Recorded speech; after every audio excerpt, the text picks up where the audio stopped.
Hey guys, what's going on? Welcome back to another educational video. Today I'm going to show you how to get absolutely rammed by an enemy mid laner who has gotten an additional item off a level 1 invade without burning any summoners. And to do that, we're going to make some smart trades here and completely disable the ability to play by neutralizing everything they'd love and hold dear to themselves.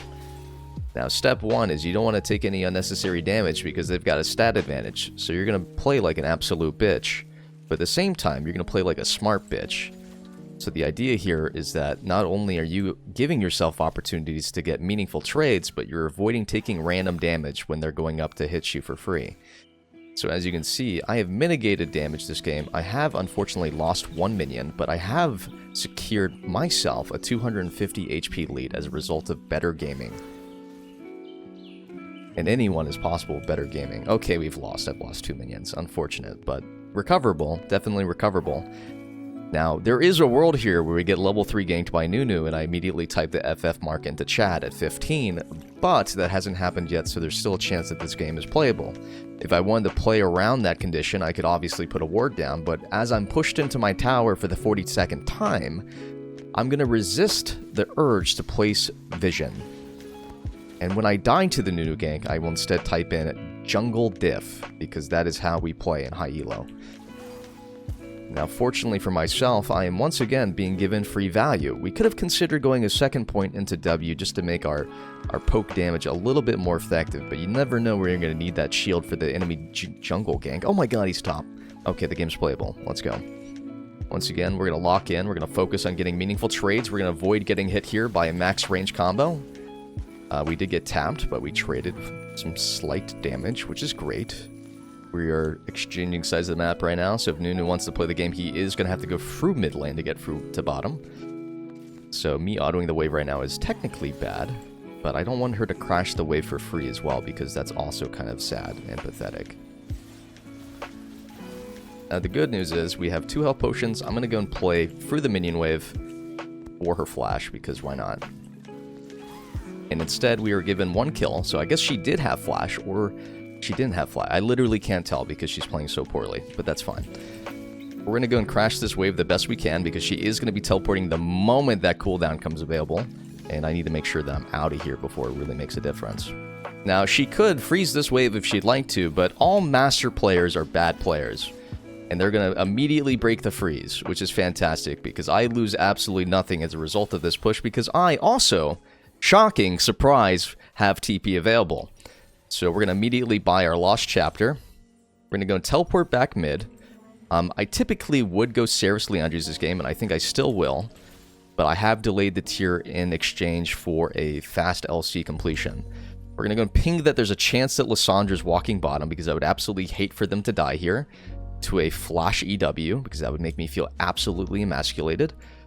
Catch wave high. This is a tempo tactic to get the wave momentum going early. And we're just going to try to get this shoved in. There's a chance, I guess, she just recalled after slamming wave, which makes no sense to me, but I will allow it. Unfortunately, due to the gap in gold...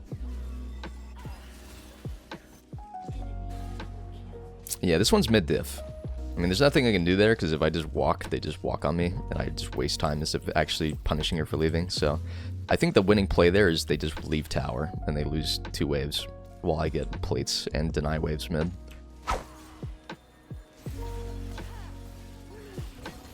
And we're going to go for another extended all-in. And unfortunately for me, it seems that I might die here without the help of my shield. Fantastic. Good stuff.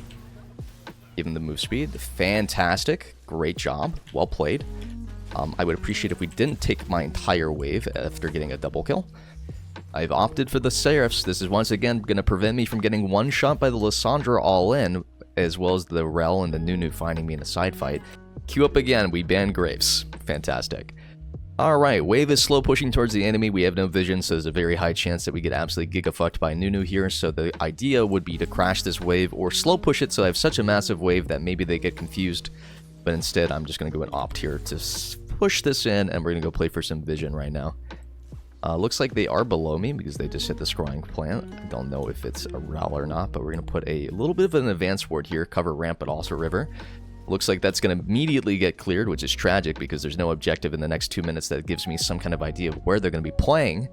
And I'm just going to go ahead and maybe look for some max range damage before this Nunu snowball connects into my backside from this below ramp play. That is very likely to happen in the next 15 seconds of gameplay. Now, I could just, again, opt to stand at my tower, but I'm not really creating pressure or any value for myself during that time frame, which is what makes me really, really upset when I'm not allowed to actually walk up to my wave. So until I get information on where Nunu is, I'm basically putting myself in a rough position by pushing this wave. But fortunately, she again broke the freeze, which is fantastic. You can always count on the enemy mid laner to make terrible decisions that allow you to play the game. And if we ever see her lead with E at any given range, we know for a fact that there is a Nunu coming and Nunu's top. So we're going to go and play for a trade here.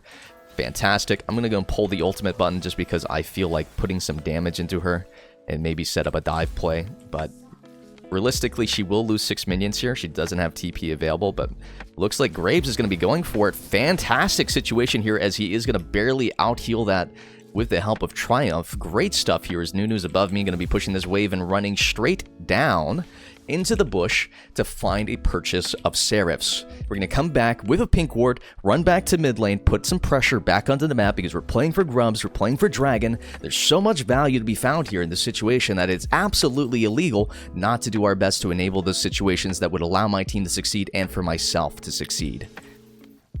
Running back to mid lane once again, going to be proing my Q in front of me to put the W down so that I get the persistent move speed effect that everybody loves and adores. And unfortunately, topside play is going to go, unfortunately, for us. Fantastic, fantastic, fantastic.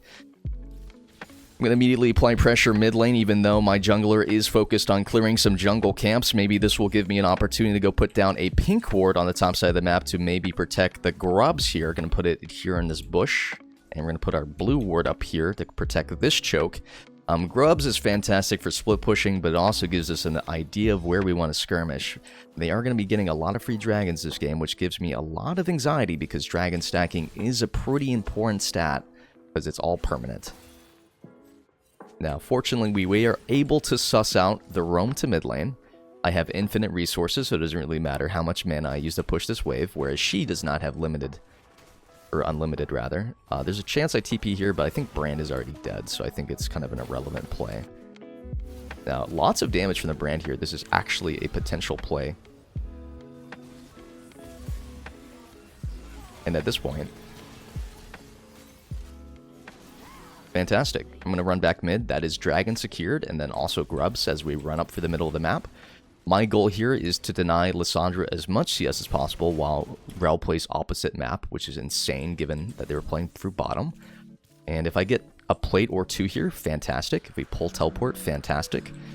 I just really need to transition that team fight into gold because gold is the only thing that matters in this God-forgiven game. Now, teleport immediately coming in. Will not have my combo available, but we'll go for it anyways. Find a W, get some free damage in. Plate is 100% going to happen here. Finding some more damage potentially would be fantastic. We could convert it into a solo kill as she has no ultimate available. If she passed through the ball, I am going to be ulting. And that should be a solo kill unless I suck, which it kind of is. And fortunately for us, we were able to gap the Q. If I had an extra 60 mana there, I could have just pulled the ball through.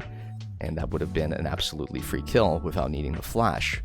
But as I am a waste of resources, I was forced to use my flash, which is tragic. 2 in the top side. I do have TP available for a counterplay here. Could be a potentially cool play. Going to be popping in the teleport here, grabbing the ruby crystal. Looks like I'm going to be immediately pulled into an instantaneous death here. Saved by Cassante. Fantastic. Absolutely adore Cassante players. Fantastic. Giving some vision over, but getting potentially ran on here. Fortunately, the ghost was slowed by the Giga Cuck Cassante. Thank you, my liege. I love you. Can immediately teleport back into base so I can get some fucking health, some resources on this God-forgiven map. And then we'll run back to mid lane once again to establish dominance over the inferior team. That is red side. Looks like the enemy team is calling for a forfeit, which is fantastic for me mentally and morally. Well, I guess morale-wise. And we currently have a 2-level lead. Ultimate is available. There's a chance I can maybe one-shot the Lissandra without her noticing. The wave is currently slow pushed to me, but unfortunately it is going to eventually push to them due to the minion proximity to Nexus. And there is a chance that she just walks bottom and ganks bottom while they're on that tower. So I need to make a decision here. What do I want to do with the wave? Rift Herald is spawning in 30 seconds, Dragon in 3 minutes. It's fine for me to play slow tempo right now because I don't really have much to do on the map, and maybe I can transition this into maybe an invade with my Graves after he finishes full clearing for the 72nd time. And tragically, blue buff is available, which means I'll have even more resources to fuck around with. We know that Nunu's bot side of mid, so if I get ganked and die to it is a product of me being a shit player.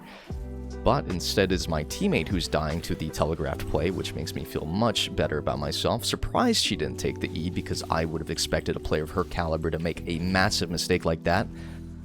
But looks like there is a Nunu that is tied up in some bot lane action here, so we're going to go and look for some damage once again. I just need to find maybe 600 damage here, and then we can go for a solo kill.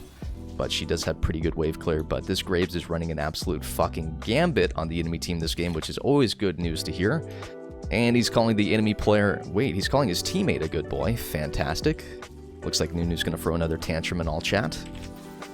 Wave is pushing into tower, looking to get that tower taken for some free gold, but also so that we can push our vision control further into the enemy team, which always gives us control to create picks or maybe even contest a lot of these more neutral camps that are available this game. Running up, Blast Cone's available. Looks like I'm going to get a free kill every time there's a Blast Cone. You might as well just assume that's God-given.